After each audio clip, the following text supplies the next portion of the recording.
How to fix the photo mode missing on TikTok. Today in this step-by-step tutorial, I'll show you exactly how. Now, if you are on an iPhone, you can go to your settings, and then from settings, tap on general right here.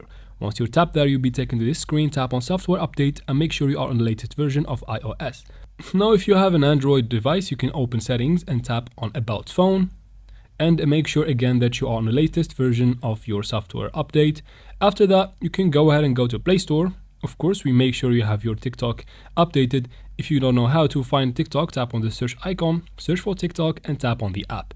And of course, again, make sure you don't see an upgrade button. That means your app is up to date. Once you're done from that as well, you can finally go ahead and open TikTok, and then tap on this plus button to create a post or a video, or whatever you want. Just tap there, and right here the photo mode is not missing anymore. Just swipe to the right of these durations and you find it at the end, and you can from here take pictures and use the photo mode however you want to. And that is it, guys, for this video. I hope it was useful. If it was, please like and comment down below. Don't forget to subscribe for future videos like this one, and thank you very much for watching.